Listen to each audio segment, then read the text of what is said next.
الحمدللہ اللہ رب العزت نے ہمیں یہ خوشی عطا فرمائی ہے کہ چیف جسٹس آف پاکستان نے جو فیصلہ دیا تھا مبارک ثانی کیس کے حوالے سے، وہ اس فیصلے کو واپس لیتے ہیں۔ بسم اللہ الرحمن الرحیم۔ ما کان محمد ابا احد من رجالکم ولکن رسول اللہ وخاتم النبیین وکان اللہ بکل شیء علیما۔ ناظرین محترم، آج میں آپ کے سامنے دو تین باتیں جو ہیں وہ رکھنا چاہتا ہوں مبارک ثانی کیس کے حوالے سے۔ اب مبارک ثانی کیس کے حوالے سے سپریم کورٹ آف پاکستان کی طرف سے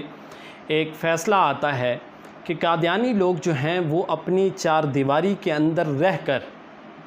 جو ہیں وہ اپنی تبلیغ اور اپنی جو تفاسیر ہیں ان کے اوپر اور ان کی تبلیغ وغیرہ کر سکتے ہیں۔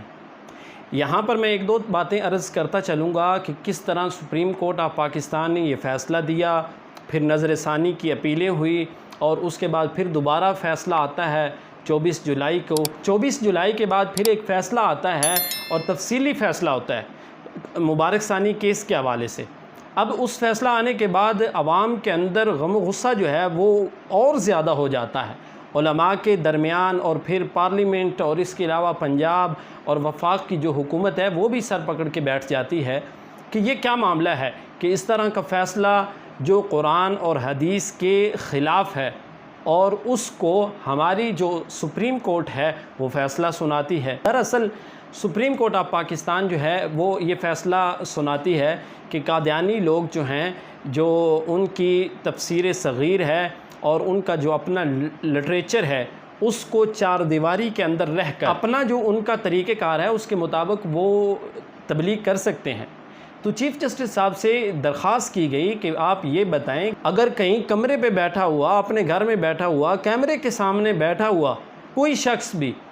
پاکستان کی سپریم کورٹ کے جج کے خلاف بیان دیتا ہے تو ہماری عدالتیں جو ہیں وہ نوٹس لے لیتی ہیں اور ان کو سزائیں سناتی ہیں،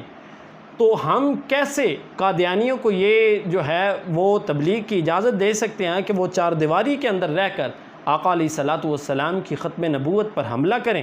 اور ہم ان لوگوں کو اس چیز کی اجازت دیں کہ چار دیواری کے اندر رہ کر تم ناموس رسالت پر جو ہے وہ حملہ کر سکو؟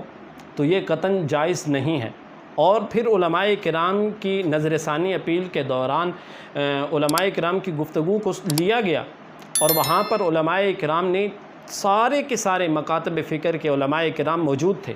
اور ہر ایک مکتبہ فکر کا عالم اس بات پر متفق تھا کہ آپ نے قرآن و حدیث کی روشنی میں آپ نے یہ فیصلہ نہیں دیا۔ لیکن اللہ رب العزت کا لاکھ لاکھ شکر ہے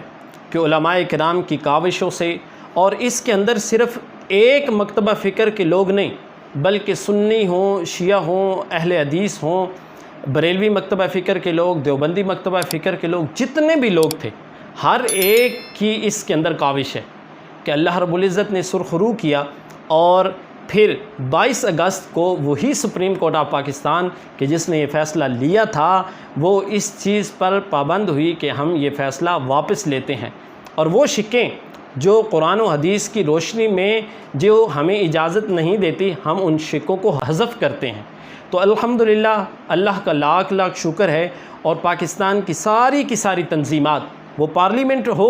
وہ قانونی ادارے ہوں، جنہوں نے اس چیز کے اندر معاونت کی اور علماء کرام سے رہنمائی لی، وہ سارے کے سارے مبارکباد کے مستحق ہیں کہ اللہ رب العزت نے انہیں اس معاملے کے اندر سرخرو فرمایا۔ اور یہاں پر بڑے بڑے لوگ شامل تھے۔ 22 اگست کو پاکستان کے بڑے سے بڑے اداروں کے جو مفتیان کرام تھے وہ بھی وہاں پر موجود تھے، اور مجھے جو سب سے زیادہ اور خوبصورت بات کل کے حوالے سے لگی کہ بحیرہ شریف دارالعلوم محمدیہ غوثیہ کے ایک مفتی صاحب کہ مفتی شیر صاحب کہ وہ عمرہ کرنے کے لیے مکہ گئے ہوئے تھے اور پھر مدینہ شریف پہنچتے ہیں۔ 4 نمازیں انہوں نے مدینہ شریف پہنچی، اور ابھی انہوں نے وہاں پر قیام کرنا تھا، انہیں پتہ چلا کہ کل سماعت ہے سپریم کورٹ میں ختم نبوت کیس کے حوالے سے، تو وہ وہاں سے پاکستان تشریف لاتے ہیں۔ تو دراصل یہ ہمارے علماء کی آقا علیہ الصلوۃ والسلام سے محبت اور عقیدت کا ایک رشتہ ہے، کہ وہ اس رشتے کو برقرار رکھتے ہوئے اپنی دنیاوی اور باقی جتنے بھی معاملات ہوں، مصروفیات ہوں، ان کو ایک طرف رکھ کر آقا علیہ الصلاۃ والسلام کی ناموس پر، آقا علیہ الصلاۃ والسلام کی ختم نبوت پر جہاں بھی پہرا دینا ہو وہاں پر آ کر کھڑے ہوتے ہیں۔ اور یہاں پر میں ایک بات عرض کرتا چلوں کہ سپریم کورٹ آف پاکستان کے جو چیف جسٹس ہیں، جسٹس قاضی فائز عیسیٰ صاحب، جنہوں نے یہ فیصلہ دیا اور 3 رکنی یہ بینچ تھا، جب یہ 24 جولائی کو فیصلہ آتا ہے تو پھر ایک اضطراب کی کیفیت پیدا ہوتی ہے،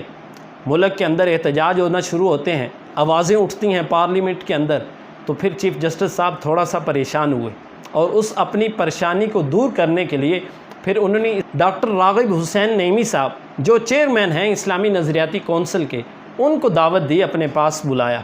اور یہ جو ملاقات ان کے ساتھ کرتے ہیں قاضی فائز عیسیٰ صاحب، یہ خفیہ ملاقات تھی۔ عدالت نے یا سپریم کورٹ نے اس کی کوئی جو ہے وہ پریس ریلیز نہیں کی کہ چیف جسٹس آف پاکستان نے فلاں شخصیت کے ساتھ جو ہے وہ کوئی ملاقات کی ہے، یہ خفیہ ملاقات تھی۔ اور دراصل چیف جسٹس آف پاکستان قاضی فائز عیسیٰ صاحب یہ چاہتے تھے کہ میں کسی نہ کسی طریقے سے جو اسلامی نظریاتی کونسل ہے اس کے کندھے پر بندوق رکھ کر چلا سکوں، تو یہ ایسا ممکن نہیں تھا۔ ڈاکٹر راغب حسین نعیمی صاحب نے اس ملاقات کے اندر یہ ان کو باور کروایا کہ چیف جسٹس صاحب آپ نے یہ فیصلہ غلط دیا ہے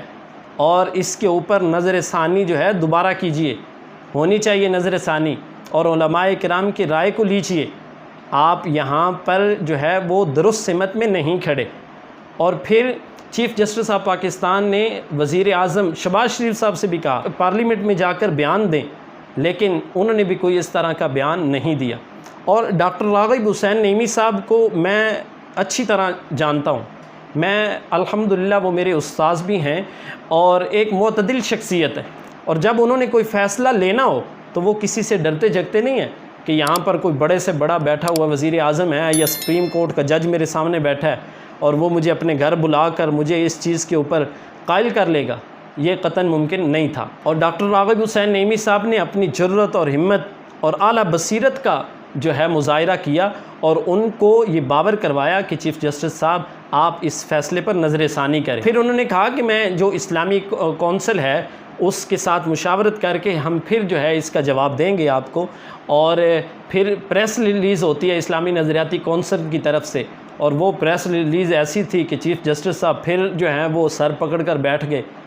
تو اس لیے یہ دراصل جو ہے علماء کی کاوشوں کی وجہ سے الحمدللہ اللہ رب العزت نے ہمیں یہ خوشی عطا فرمائی ہے کہ چیف جسٹس آف پاکستان نے جو فیصلہ دیا تھا مبارک ثانی کیس کے حوالے سے، وہ اس فیصلے کو واپس لیتے ہیں، اور اس فیصلے کو واپس لیا گیا ہے۔ تو یہ جتنی بھی پاکستان کی تنظیمات ہیں، علماء کرام اس کے اندر شامل تھے، مولانا فضل الرحمان صاحب تھے، مفتی تقی عثمانی صاحب جو دیوبند مکتبہ فکر سے تھے، وہ بھی ویڈیو لنک کے ذریعے، صاحبزادہ حامد رضا صاحب، ابو الخیر صاحب،